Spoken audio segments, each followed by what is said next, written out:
All right, well, good morning to you all, and welcome to Friday. And today is Friday, May the 6th, and welcome to our Power Up today. I've got a special guest with us today, our guest speaker for the day, or not, but I got my wife with us today, and good to have her on. And so hopefully you all are well on this wonderful, wonderful day. Do you have anything you want to say? No. Okay, awesome. Just like the kids don't want to say anything, but that's all right. Okay, we're going to go ahead and get started here. Thank you so much for being on this morning. We're going to be in Proverbs chapter 21, Proverbs chapter number 21, and we're about halfway down through this proverb here. So let's look at verse number 13. So Proverbs 31 and verse number 13. Okay, here we go. The Bible says, whoso stoppeth his ears at the cry of the poor, he also shall cry himself, but shall not be heard. This is just a good reminder for us to be sensitive to the needs of others. And you look at this, whoso stoppeth his ears at the cry of the poor, really listening out for the tears of others, not the tears, but the needs of others. As we live life, we come in contact with people that have needs and the like. What we tend to do is we tend to be so focused on our life and what we've got to do that we don't see others around us that have needs. And so I want to encourage you today for two reasons. First of all, to look to be a blessing to others. Don't be so focused on yourself that you miss the opportunity to be a blessing to others. And then if you look at the last part of this verse, it says, he also shall cry himself, but shall not be heard. A reason why we need to seek to be a blessing, seek to meet the needs of others, is because you know what? There's going to be a time in our life when we need our needs met.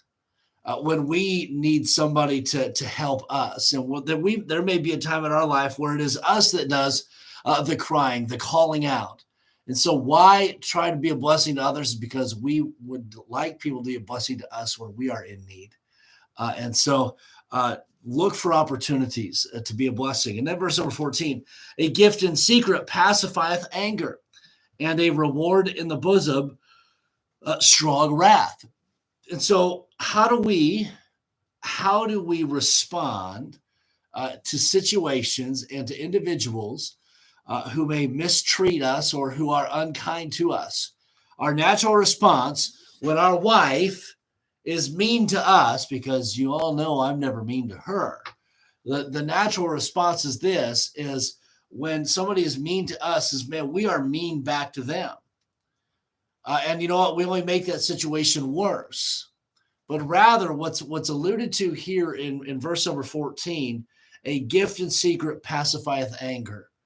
That's why you see oftentimes maybe not in movies or TV shows today, but you see them in movies of yesteryear, if you will, and TV shows yesteryear. You find the husband, after he said something he should not have said, or treated his wife I shouldn't have treated her, or he just did something that he doesn't want his wife to get mad about. What does he do? He goes to the store, buys the candy, the chocolate, buys the flowers, comes home, and the wife, if you watch any of the old stuff, the wife knows immediately, what did you do? Why are you bringing me flowers? Why are you bringing me candy? You obviously did something. And what's the point of it? The point of it is to right the wrong, to make what has been done not be as bad as what it was. And so that gift, man, it pacifieth anger just for a little bit. And then a reward in the bosom is a reward in the bosom, strong wrath. And we look at this kind of just doing that stuff in secret, not making a big deal about it. And so try to pacify that anger. Hey, does it work? Sometimes it works. So there you go. Sometimes it does work. It definitely doesn't hurt or make things worse. But sometimes when we respond in anger with bad speech, sometimes that does happen. and we make that situation worse than what it was. All right, verse number 16.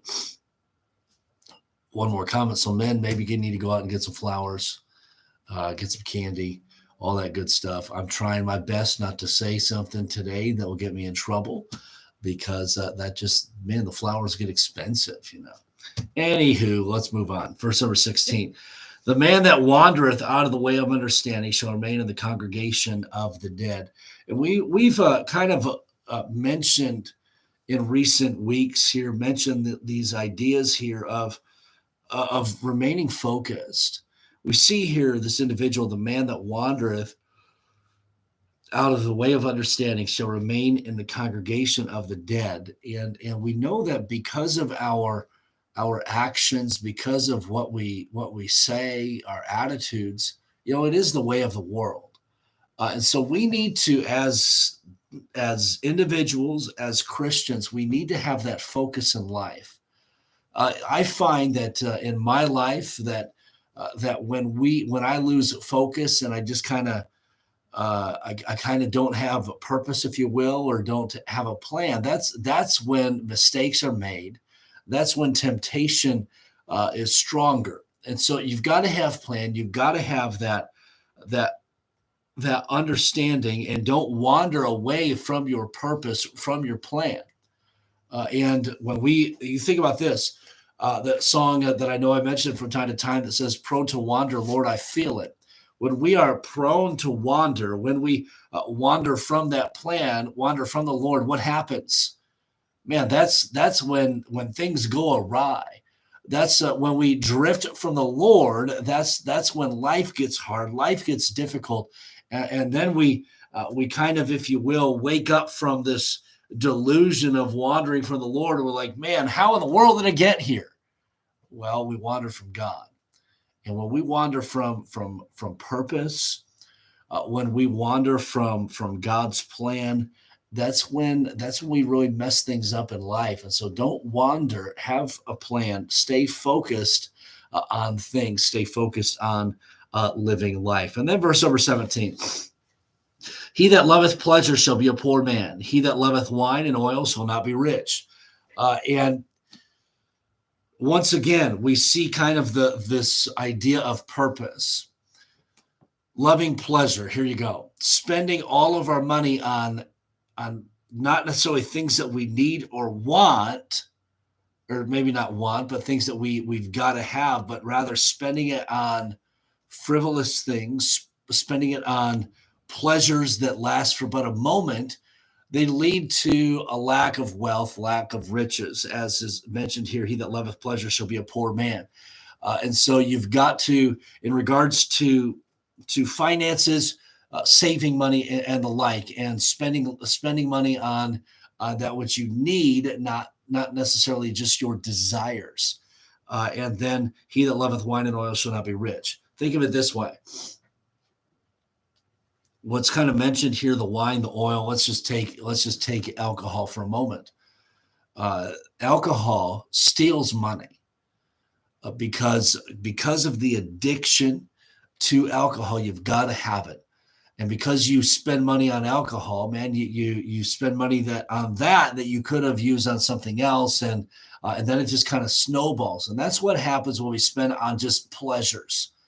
And I'm not saying you can't enjoy life and spend some money on things, but man, when it is uncontrolled spending, man, what does it lead to? It leads to the poor man and not being rich. And so we've got to, as individuals, as Christians, we've got to, or just anybody, you've got to make your money work for you.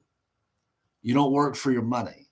Okay. You've got to tell your money where to go rather than your money telling you where it needs to go.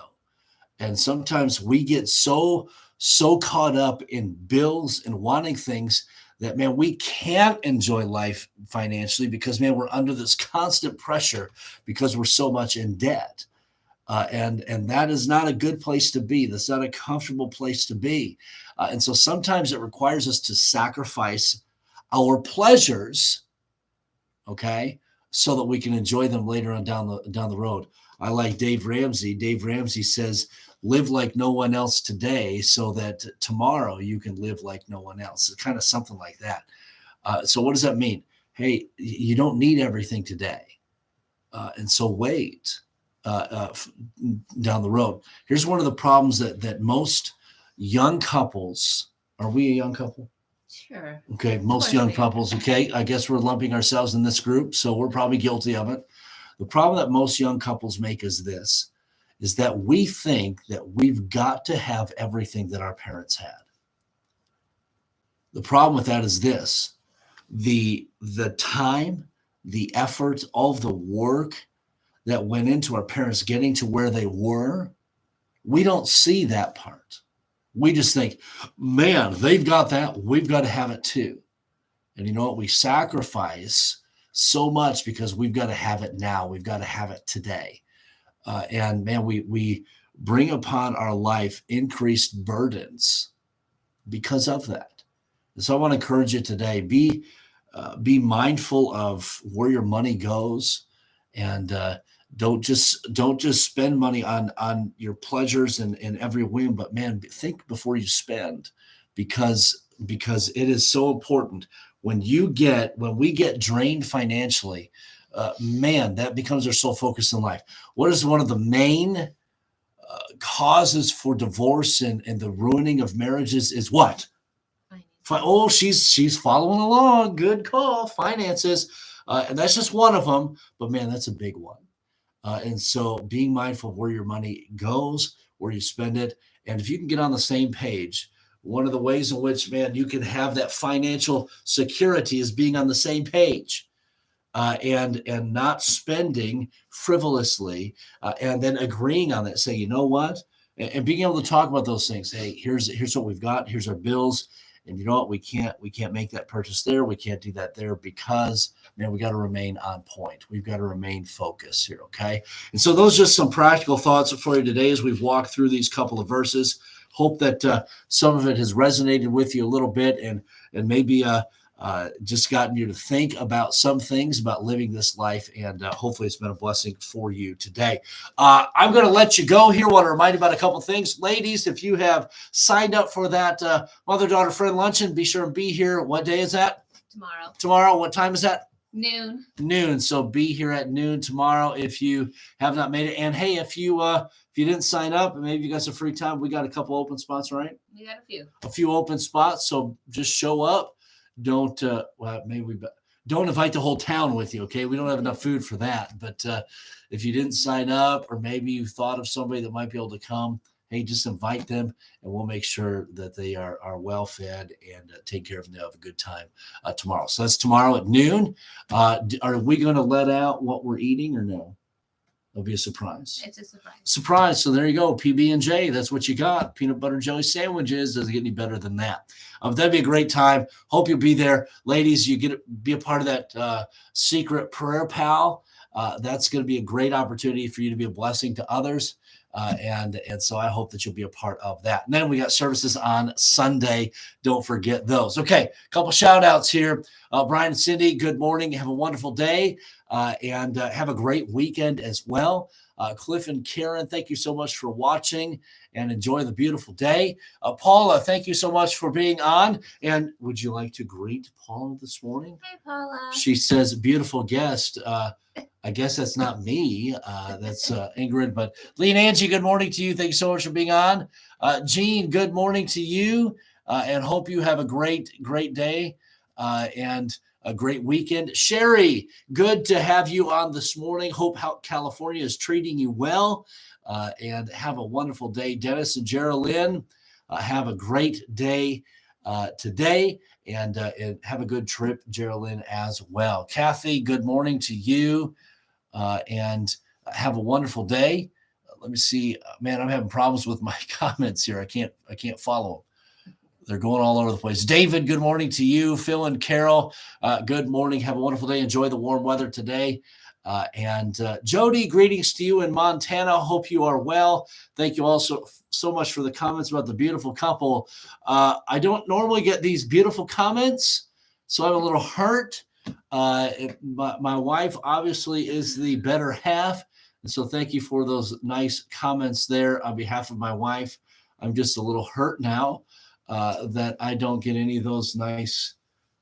Maybe it's just a little awkward, those handsome comments. Maybe that's why. But thank you so much, everybody, for being on. Be sure to like, share, and comment. Those of you who are watching the recorded version, be sure to like, share, and comment throughout the day as well. Lord bless you all. Lord willing, we'll see you in church Sunday. Ladies, Saturday. Power up on Monday. Have a great day.